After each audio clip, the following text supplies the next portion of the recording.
बुद्धिमान कछुआ। एक गांव के नदी में एक कछुआ रहता था। वह बहुत ही बुद्धिमान था। वह एक दिन शाम को पानी से बाहर निकलकर नदी के किनारे धीरे से घूम रहा था। तभी वहाँ एक लोमड़ी आई। उसे देख के कछुए ने पानी में वापस जाने की सोची, लेकिन इतने में लोमड़ी की नजर उस पर पड़ गई। तुरंत कछुए ने अपने सिर और पैरों को शरीर में छुपा लिया। तब लोमड़ी कछुए के पास जाकर उसे पकड़कर परीक्षा किया तो ऊपर का सख्त हिस्सा उसे जोर से लगा। फिर उसे पलटकर अपने मुंह के पास रखा। ऐसे लोमड़ी के परीक्षण करने तक कछुआ तो अपने सांस रोके रखा था। इतने में कछुए को एक उपाय सूझी। अपने सिर को बाहर निकाला। अरे रे लोमड़ी मामू, तुम्हारी कितनी मेहनत करने पर भी मेरा शरीर का एक हिस्सा तक खा नहीं सकोगे। और उसे कुछ समझ नहीं आ रहा था कि कछुए ने ऐसा क्यों कहा। फिर कछुए ने कहा, मेरा स्वभाव ऐसा ही है लोमड़ी मामू। मैं पानी से बाहर आते ही सख्त बन जाता हूँ, फिर पानी में वापस जाते ही नरम हो जाता हूँ। इसीलिए पहले मुझे तुम थोड़ी देर के लिए पानी में भिगाकर फिर से तुम पेट भर के खा लेना। कछुए के बातों को सुना अनसुना करते हुए अपने सिर हिलाया। कछुआ कहीं पानी से फिसल न जाए करके अपने पैरों से पकड़े रखा। फिर कुछ देर बाद कछुए ने बहुत ही बुद्धि से काम लेते हुए कहा, लोमड़ी मामू, मैं तो पूरा भीग गया, लेकिन तुम्हारे पैर रखे हुए जगह पर नहीं भीगा। इससे लोमड़ी अपने पैरों को थोड़ा सा हटाने के लिए ऊपर क्या लिया तो बस। इसी मौके के तलाश में रहने वाला कछुआ बार बार बच गया।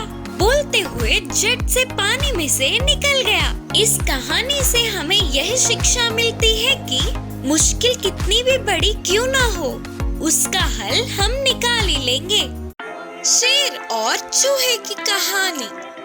एक जंगल में शेर था। वह उस जंगल का राजा था। इससे कुछ जानवर उससे डरते थे। शेर के आसपास भी नहीं भटकते थे। उसके आने की भनक से ही भागकर छुप जाते थे। एक दिन शेर पेड़ के नीचे सो रहा था। इस पे ध्यान ना देते हुए एक छोटा सा चूहा वहीं खेल रही थी। चूहे की आवाज से उठने वाला शेर उसे देखकर गरजा और उस पर हमला करके मारने वाला था। चूहे ने कहा, महाराज शेर, आप मुझे ना मारे। अगर आप मुझे अभी छोड़ देंगे तो कभी ना कभी आपकी मदद जरूर करूंगी। मुझ पर विश्वास कीजिए। तुम हो तो बस एक छोटा सा चूहा और तुम मेरी मदद करोगी। अब मुझसे बचने के लिए ऐसे बोल रही हो ना। फिर भी तब तक कोई भी जानवर ने शेर से बात करने की साहस नहीं की। छोटी सी चूहे की साहस को देख शेर को उस पर दया आई और उसने छोड़ दिया। एक दिन कुछ शिकारियों ने जंगल के जानवरों का शिकार करने के लिए जाल बिछाया। इस पर ध्यान न देने वाला शेर उस जाल में फंस गया। उस जाल से बाहर ना निकल पाने वाला शेर गरजने लगा। शेर की आवाज सुनने वाली चूहा थोड़ी समय बाद जल्द से जल्द शेर के फंसे हुए जगह पर पहुंची। महाराज जी, आप चिंता ना करो, मैं आपको इस जाल से छुड़ा लूंगी। बोलकर तेजी से जाल को काटकर चूहे ने शेर को शिकारियों से बचा लिया। चूहे की मदद से जान से बचने वाले शेर के मन में पश्चाताप हुआ। छोटी प्राणी होने के कारण मैंने उस चूहे को नीचा दिखाया, लेकिन अगर मैं उस दिन इसको मार देता तो आज मैं उन शिकारियों के हाथ लग जाता। तब तो मेरी जान पे बनाती। तब से शेर उस चूहे से दोस्ती करने लगा। इस कहानी की सीख है कि हमारे द्वारा किए गए मदद किसी न किसी रूप में हमें वापस मिलेंगे।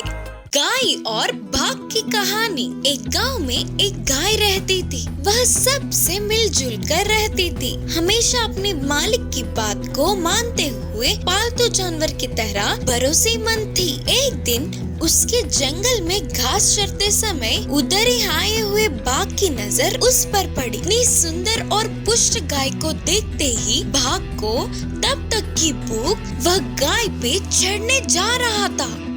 यह देखने वाले गाय ने तुरंत कहा, रुको बाघ राजा रुको, पहले मेरी बातें तो सुन लो। घर पे मेरी एक नन्ही सी बछड़ा है, उसे अभी इस दुनिया के बारे में कुछ नहीं पता और मैंने उसकी आज की भूख को भी नहीं मिटाया। अगर आपकी दया होगी तो मैं अपनी बच्ची को पेट भर के दूध पिलाकर सबके साथ कैसे रहना है अच्छे बातें सिखाकर आती हूँ।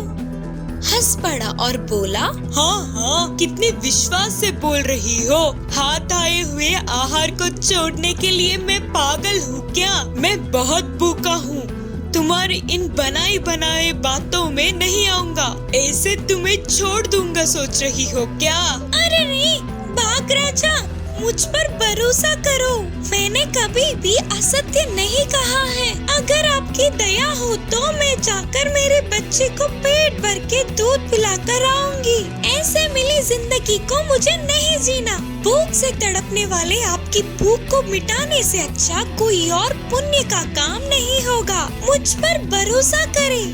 हंस पड़ा और बोला, ठीक है तुम अभी जाओ, लेकिन वापस नहीं लौटे तो फिर कभी न कभी तो तुम मेरे हाथ लगोगी ही ना, तब देख लूंगा। उन बातों से खुश होने वाली गाय जल्दी घर पहुंचकर अपनी बच्ची को पेट भर के दूध पिलाते हुए कहा, बच्चे यही हमारी आखिरी मुलाकात है, अच्छे से रहना, बुद्धिमान बनकर मालिक की मदद करना, सबसे अच्छे से रहना, कोई लड़ाई मत कर, कभी भी किसी भी चीज के लिए झूठ मत बोल, हमेशा सच्चाई का साथ देना और वही तुम्हारी रक्षा करेगी। सबसे अच्छा नाम कमाना और अपनी जिंदगी को साकार बनाना।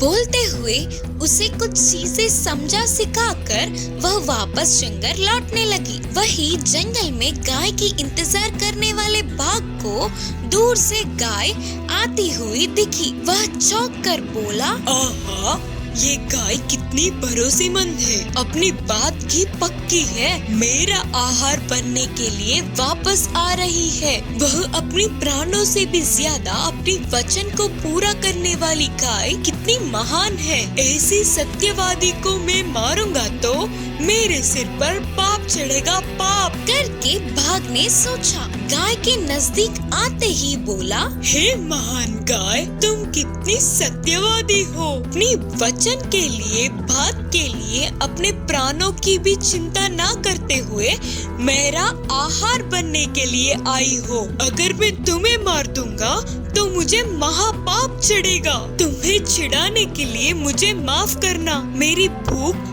आज नहीं तो कल कैसे भी बुझा लूंगा। तुम अपने घर जाकर अपने बच्चे के साथ आराम से जीना। तब गाय खुशी से घर जाकर अपने बच्चे के साथ हमेशा खुशी खुशी से रहने लगी। इस कहानी की सीख है कि अगर हम अपनी बात पर अड़े रहे तो उसका फल हमें जरूर मिलता है।